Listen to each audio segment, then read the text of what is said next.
Lille.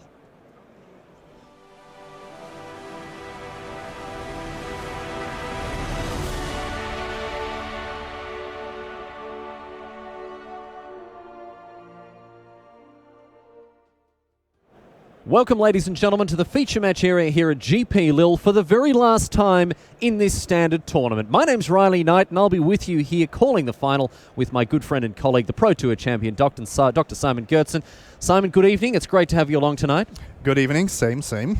And Etienne Buisson, as we just discussed, on mono-red aggro, Simon, coming into this game with a very aggressive mindset, and a Gitu Lava Runner is a great way for him to get some early pressure started. Mm-hmm.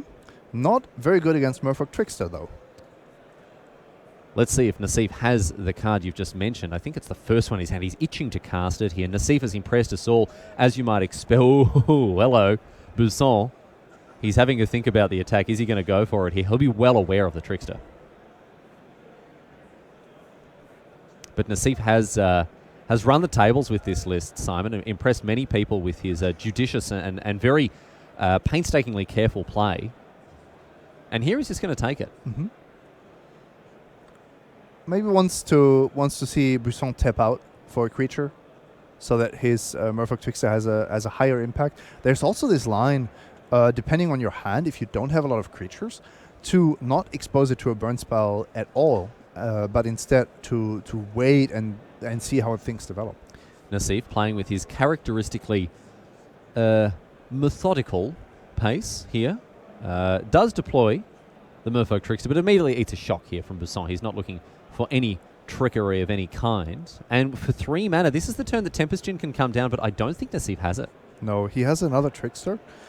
He has a Wizard's Retort and a Curious Obsession. Not bad, but also really difficult to protect your creature from all these burn spells in Buisson's deck. And you can see now that Etienne Buisson is sandbagging a runaway Steamkin here. He wants to keep open interaction. I'm not sure if he's got more removal spells in hand, but I tell you this, with the number of burn spells he's playing, I wouldn't be surprised at all.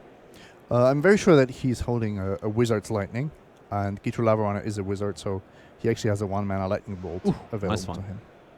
So this is a nice play here for Buisson. Even if this runaway Steamkin doesn't resolve, it's still going to offer some protection for Nassif, against Nassif's next play here. And you can't really let it resolve, because that is a very scary card. Indeed. If you're mono blue. Yes, this card has already made a name for itself, not just in Standard, but in Modern as well. A Wizard's Retort here from Nassif, acting as just a cancel to remove this card from the equation. And the Gitu Lava Runner now getting in for 2. Oh, sorry, excuse me, just for 1, seeing as the shock is there.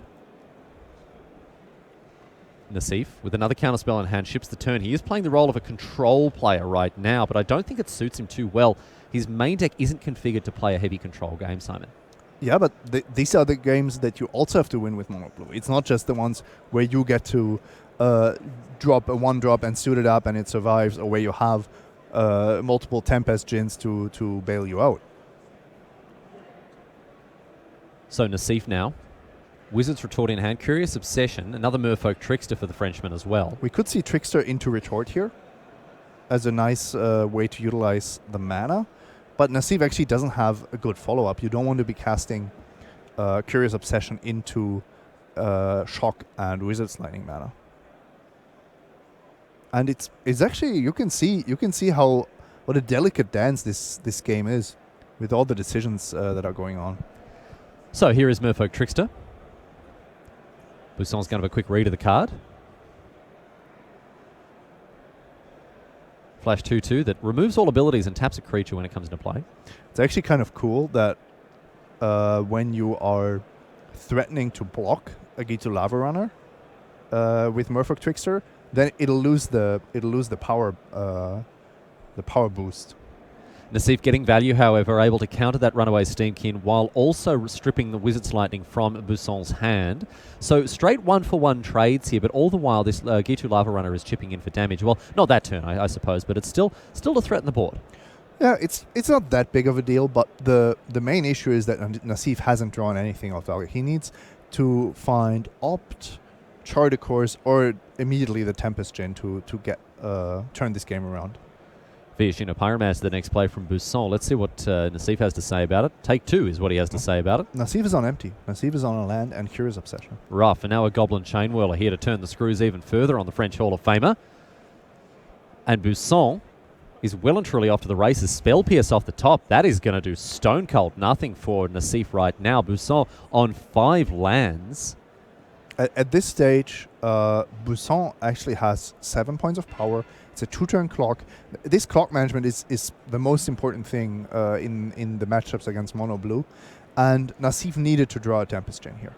Didn't find it, and as a result, Buisson has free reign here as Nassif looks at the 2 blank pieces of cardboard in his hand and is knocked down to 6. He finds a mist cloaked Herald, and that's not going to be enough, Simon. We're going to game number 2. Well, it's not quite lethal because it is a chump blocker. But of course, that's not where you want to be, and it's kind of what I was saying. Curious Obsession being a dead card, because of all the removal spells. Of course, you're not going to win like that when you are on defense and your cards. Not all of your cards are actually doing something. Also, something we failed to mention earlier: Goblin Chain Whirler, not as popular as it used to be, but of course in this matchup, very good. It's a beast. Very, very good. An absolute house it is. Nassif trades off with the Pyromancer, goes down to 1 here. Buisson in a great position. Has a Wizard's Lightning, going to point it upstairs. We're going to game number 2. Gabriel Nassif certainly had the wrong end of the stick in that matchup there. His hand wasn't great, his draw wasn't great, and Buisson never really missed a trick. There was some, some proper honest trades of different cards and pieces of interaction at the beginning of the game, but at the end of the day when the dust settled, Buisson just had more action. And Simon, it comes back to what you said before. Dead cards are just not something you can afford in any matchup, let alone an aggressive one like this. And that Curious Obsession was a massive liability. Absolutely, and Buisson also sequenced things really nicely. He only exposed what he wanted to expose, and then was always on top of things regarding Merfolk Trickster in particular. Let's have a look once again at Gabriel Nassif's list and refresh ourselves as to exactly what he's going on. And perhaps we can focus on the sideboard here, Simon, and how Nassif is going to position himself in game number 2. What are some of the cards that sort of jump off the screen at you here? Diamond Mare, for sure. It's only a single one. Kenyukur Hero at Worlds, I believe, had 4 of them. Yeah. So he was really prepared for the aggressive decks. Nassif has these Exclusion Mages, where I'm still not sure when they come in. I assume against token decks, against Selesnya.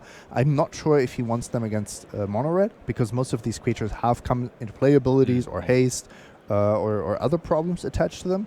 But the cards I do like are, like I said, Diamond Mare.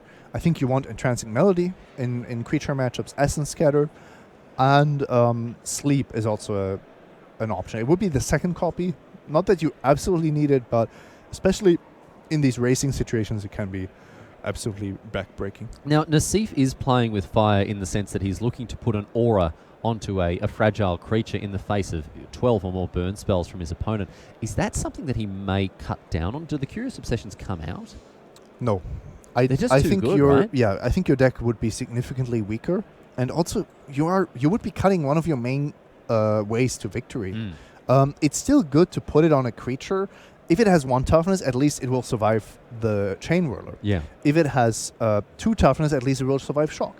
If it has 4 toughness in particular, it will survive every single burn spell that Buisson has available to him. Outside of Fight with Fire, which, as we've said, is probably not coming in this situation. Well, unless Buisson wants to work exactly towards that goal of killing a 5 toughness Tempest Chain, but I don't think that's where you want to go. You want to just have the most mana efficient ways of dealing with creatures. So I'm looking at Lava Coil in particular. And we've seen before, Simon, the fact that even just, a turn 2 Curious Obsession on a Mistcloaked Herald, getting in for, 2 points of damage, drawing a card, and then having the Herald killed is still a perfectly defensible play. It's still a fine way to run your business. And there's always the chance that the opponent just doesn't have the Shock, or that there is no wizard to cast Wizard's Lightning for 1 mana, and suddenly you've drawn 2, maybe 3 cards with your Herald.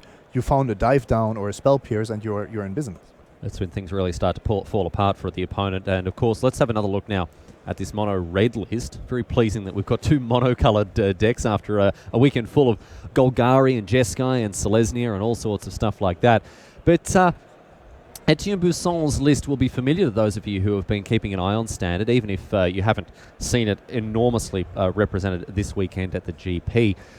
We touched upon the power of Experimental Frenzy and Runaway Steamkin, but you, Simon, you said that you anticipate Experimental Frenzy may hit the bench here. Yeah, when I was looking at cards that I'm not too happy about in the matchup, that just stuck out to me because when I look at the creatures, you want to be aggressive. The Steamkin looks great. The Pyromancer looks decent enough.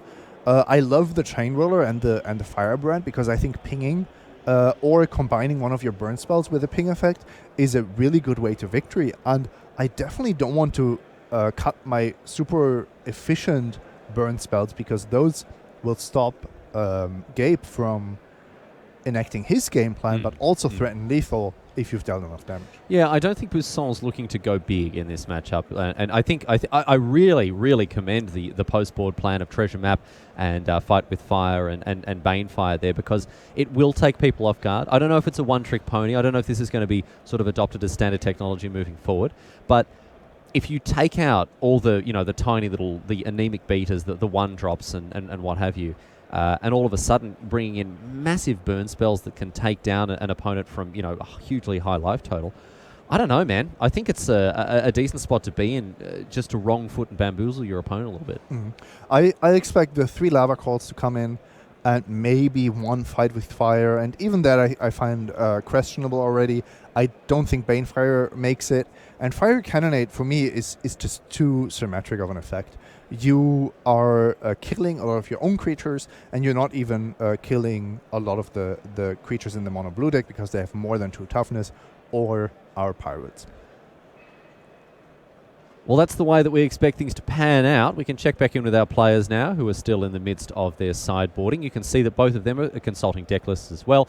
This is a standard practice in the top 8 of any Premier level event, of course, because the event has been streamed live throughout the weekend and players may have had different levels of exposure to the coverage. They may have different levels of awareness of what their opponents are playing. And in order to ameliorate that, put everyone on a level playing field, Simon, everyone is given the deck list. If you at home, not you, Simon, I mean, if you're interested in looking at the deck list, you can look just down on the table in front of you. But if you, around the world, wherever you are, would like to have a look at the deck lists that are being played in the top 8, and indeed, I think all the way down to 32nd place, jump into Daily MTG, and you'll find all of those lists published there. The text team of Toby Henker and Frank Carson have been working tirelessly to get them up there, and I think they're already available for your viewing pleasure. And of course, plenty of lessons to come out of this weekend, Simon, when it comes to this developing standard format. I think the biggest takeaway from the weekend has been the fact that there is very little consensus on the best build of more or less any deck in the format. Except, of course, for Mono Red with 4 Experimental Frenzy and 4 Treasure Map in the sideboard. Because you can't improve on perfection. Can't improve on perfection. But apart from that, we've seen very varied approaches to building Golgari, to building Jeskai, to building even Selesnya decks. There hasn't been a broad consensus as to what the best deck will be. I don't expect this to last. What are your thoughts as we head towards the Pro Tour? I think the mid-range decks will consolidate. There will just be rather than let's say a delta of 10 cards for Golgari mid-range, the delta will probably shrink to 3 or 4 cards in the main deck. And then once that has settled, then we can talk about how to actually build those Jeskai control decks and what role Izzet Phoenix will play at the Pro Tour. I think it's been fascinating to explore this format at a slower pace. There have been critics of the fact that the Pro Tour is now pulled back from the release date by a month or rather than just 2 weeks. I'm certainly sympathetic to some of the issues that are raised there. My mind isn't made up about what the best course of action is, and generally I shy away from having opinions on anything ever outside of the quality of garbage food. And so for that reason, I'm just enjoying the change pace. Yeah, and for me, that's actually as a former Pro Tour competitor. Simon, don't sell yourself short. As a former Pro Tour champion. No, I'm not a former Pro Tour champion. I'm still a Pro Tour champion. Still okay? Sorry, it's like being a Marine. Once you're a Pro Tour champion, you're always a Pro Tour champion. No, what I wanted to say is I think it's important to test different skills, and a standard format that's 1 week old or maybe 2 weeks old is very different from a standard format that's 4, 5, 6 weeks old. So some people are better at reading metagames. Some people are better at brewing up the next best thing when a format is unexplored. And why not give that range of players the opportunities to prove themselves? And I fully expect that there'll be new decks in the Pro Tour. There's stuff that we haven't properly explored yet. So we're going to see exactly how things shake out in Atlanta, and well, I'll be there, Simon. I think you're taking this one off, but it'll be very interesting to see how things go here. But unfortunately, things aren't going well for Gabriel Nassif now in game number 2, as he's going to take a mulligan to 6. I think that was just a one-lander. Yep, just an island there, not really keepable on the play. Busson, however, sitting pretty. Oh, staring down the barrel of that camera. This man has no fear. Well, it's a pretty good position to be in. You're up a game. Your Hall of Fame opponent mulligans to 6. Your matchup is definitely not looking bad. Already thinking of the things you're going to buy with the $10,000 you're about to win? That would be a bit premature. You think so? Maybe that's what he's. He's safe on 5K, so he can start budgeting that 5K. That's good. Yeah, that's safe. That's in the back pocket. And then if there's something that he can't afford with that, then he knows what he's playing for. Yeah, exactly. He's like, oh well, if I really want, if I want a diamond plated version of item X of whatever it is. Yes, of the legendary edition of Red Dead Redemption 2. Oh, he's just dealt himself another 7. That's an optimistic approach there from Gabriel Nassif. He's going to see what this 6 card hand looks like. Oh, it looks like a bit of a stinker here. No, it's beautiful. Is it really? I mean, most cards are close to unplayable, but there's a land. There's a Curious Obsession. We'll see how good that is. He's going to keep it here, and we're off to the races in game number 2. Etienne Busson, and a mountain coming into play tapped. A powerful augury here.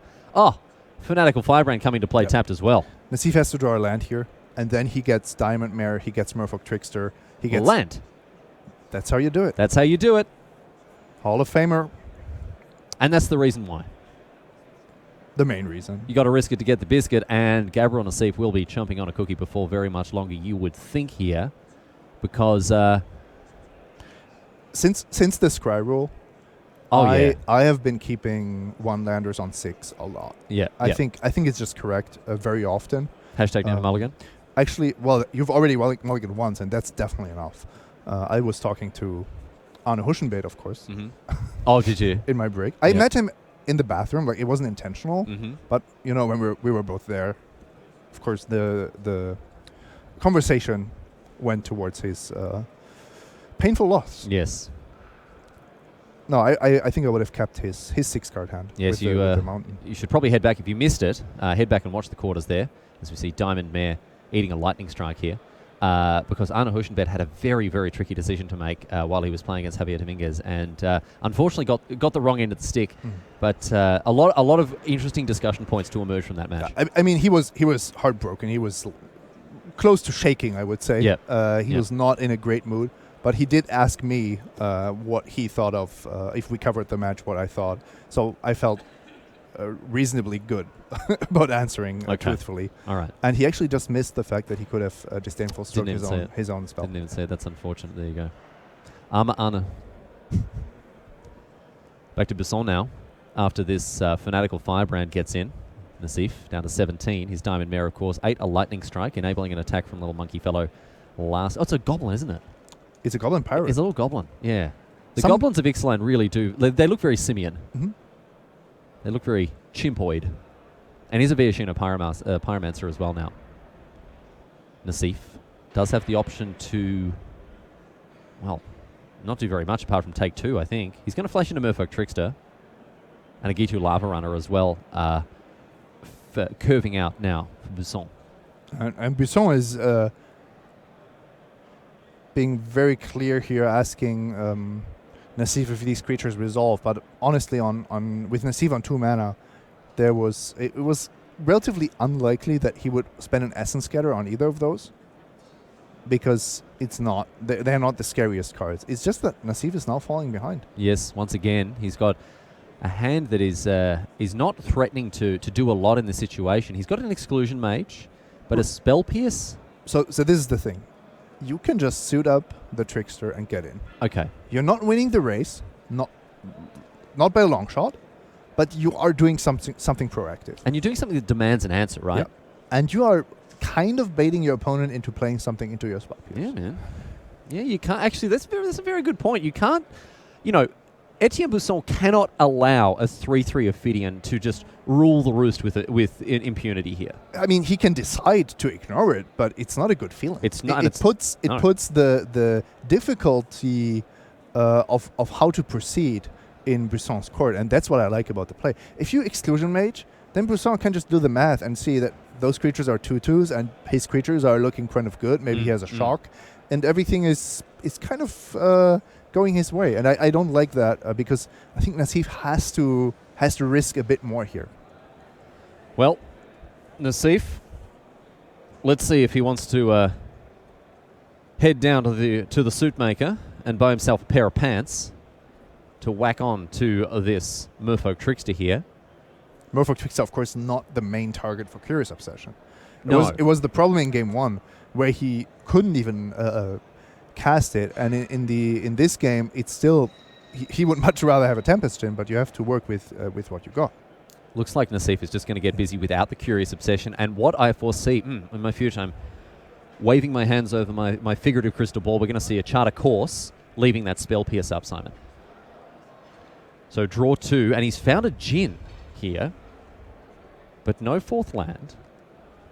Let's see if that comes back to bite, and we head back to Etienne Busson, who can attack with more or less with effective impunity here.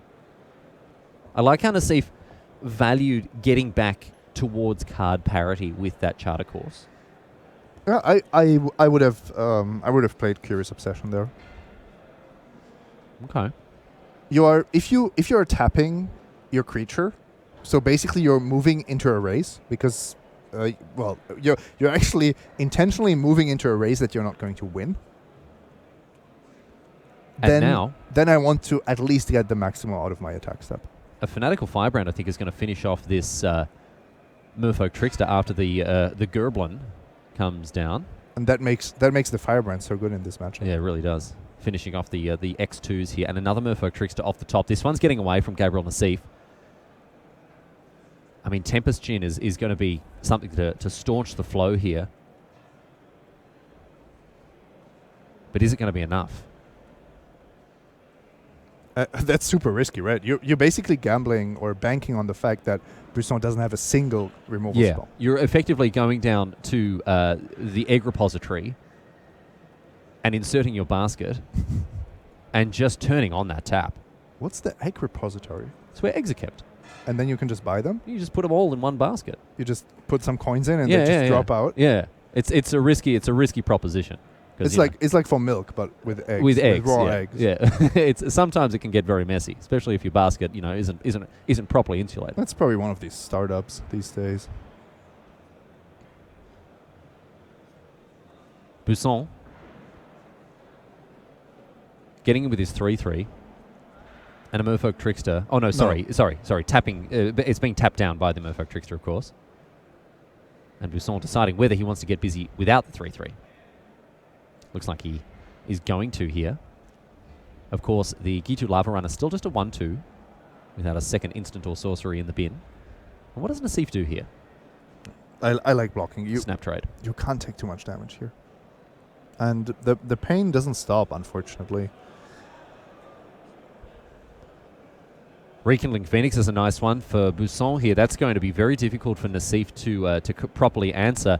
Although the Tempest Gin does contest the skies, but do we just put a Curious Obsession? That's what I was going to say. It's the only way to actually bolster his defenses to the point where they're virtually unassailable by Etienne Busson. That does open up everything.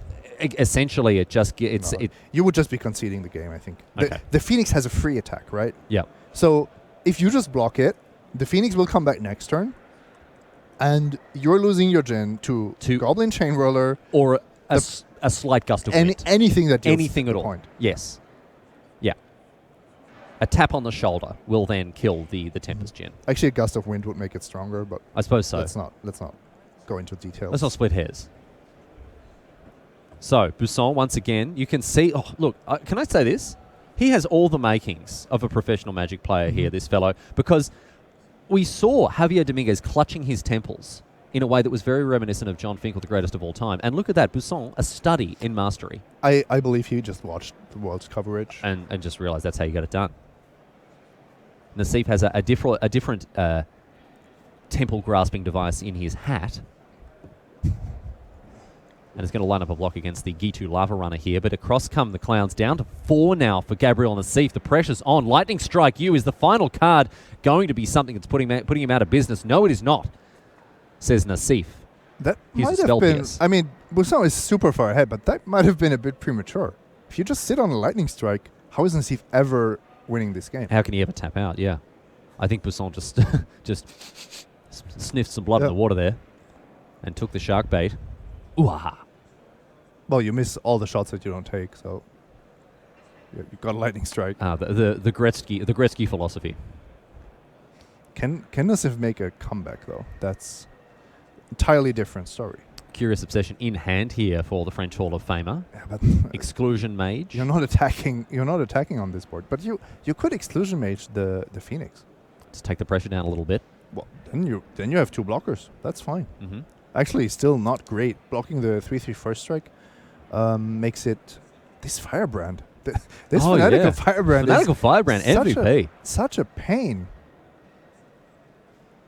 Because that, of course, if you missed it, was the final point that was being threatened. Yes. Just if you were confused about not you, but the viewers. No, about the me. lightning strike. Matt, come on. You're on top of your game. Simon, you think I'd miss something like that? Come on. Talking to the guy in the $2,700 suit. Come on. So, Nassif now for 1 mana. It is going to be Curious Obsession, and he's getting busy. Draws a card. Finds a Charter Course. He can commit the Exclusion Mage to the board now to remove the Ring-Kiddling Phoenix. Block with that. Chump block the Chain Roller, and you have a very good idea of how Busson will spend his mana next But, turn. look, he's found a Lava Coil. That's going to remove the Exclusion Mage and open up a lethal attack now for Etienne Busson, who is crowned duly as the champion of GP Lille. Congratulations to him. What a match to win. What a name to have as the runner-up in a GP that you've won. Gabriel Nassif, a worthy competitor, but falling just short, Simon, right there at the death. It's the Gabriel Nassif curse, the second place finisher. I don't know if there is anybody with more second place finishes at the Pro Tour, by the way. Is that right? Yeah. I would have to run the numbers, but well, he's not to rub it in. He's stuck to his guns this evening at least, and Gabriel Nassif, unfortunately for him, has to take the position of second. First loser, as we call them in Australia, but Etienne Busson is awarded his, look at that, shining piece of hardware there. That's going straight to the pool room, and $10,000 in his back pocket as well as that. What a weekend we've had here in Lille, exploring this nascent standard format as it slowly pulls itself together in the lead up to the Pro Tour.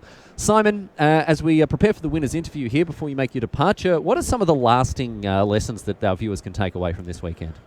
Is it Phoenix is a real deck? A very real deck. Arne Huschenbed played it. Raul Puerman actually drew himself out of top 8, but he was playing a 74 card copy of that Is It Phoenix deck, so I fully expect that to be very big. We've seen something crazy new in that mono red deck list. At least I hadn't seen it in that particular configuration. And mono blue, also quite the surprise. Okay, it was piloted by really strong players, and of course, one of the greatest of all time. Yeah, spearheaded by Gabriel Nassif. So maybe it's a deck for true masters. Well, we'll see how things pan out. Of course, we've still got a couple of weeks before the Pro Tour, so plenty of time for more innovation and more excitement to come from the standard format before it is put through the gauntlet of the Pro Tour. We have Etienne Busson standing by in the wings. Simon Gertzen, thanks so much for your company throughout this weekend. What a pleasure it's been to hang out with you all weekend, and as he slowly but surely makes his way into the feature match, from the feature match area into the seat beside me here, Etienne Busson, the champion of GP Lille. It's my pleasure to welcome you to the booth, my friend. Well done. Congratulations. Thanks a lot. Must be a great feeling winning a massive GP like this. I want to talk to you about your deck choice. Mono Red was not a popular choice this weekend. It did not flourish on camera. What led you to choose Mono Red, and how did it perform for you throughout the weekend? So the main reason I played this deck is because I felt I had a pretty good matchup against black-green, weirdly enough. And yeah, I expected a lot of black-green. And against the rest of the field, like control deck, also maybe Celestia. Celestia is a bit tougher, but and most deck I've played, I felt like I was good with that one. And I suppose, the talk of the town since rotation in Mono Red has been Runaway Steamkin and Experimental Frenzy. Yeah. In your mind, do these cards live up to the hype? Are they really that good? Yeah, Steamkin is a good card. It does. I mean, it's pretty obvious what it does. On the other hand, Frenzy is just amazing. I'm not really an aggro player. I'd rather play mid-range or control. And the only reason I'm playing this deck is because of Frenzy, because it's so fun. It's just that good, huh? It's good and it's fun to play with. I love it. I really don't think I would be playing Mono Red, if the 4 Frenzy could have been like 4 Hazoret, for example. Yeah.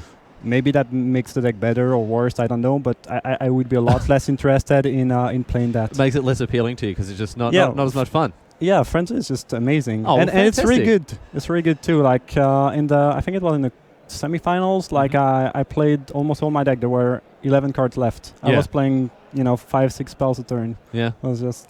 The research must continue. The science must go on. Yeah. Well, congratulations, my friend. $10,000 in the back pocket, a nice piece of hardware for the mantelpiece back at home, and of course a Pro Tour qualification. You must be over the moon. Yeah, this is just amazing. Yeah, that's well, great. Congratulations, my friend. I'll get you to stick here for just a second while we close out the show, because of course, all good things must come to an end, ladies and gentlemen, and that's all she wrote today, sports fans. It's been great to have your company throughout the weekend, and my heartfelt thanks on behalf of the coverage team go out to everyone who has helped to contribute to the success of this event. The players, the judges, the tournament operators, all the staff, and of course, more than anyone else, you. That's right, you at home, choosing to tune in and spend your weekend with us. Thank you so much for your continued support and dedication to what we do here on team coverage. It's been great to have you along for the ride.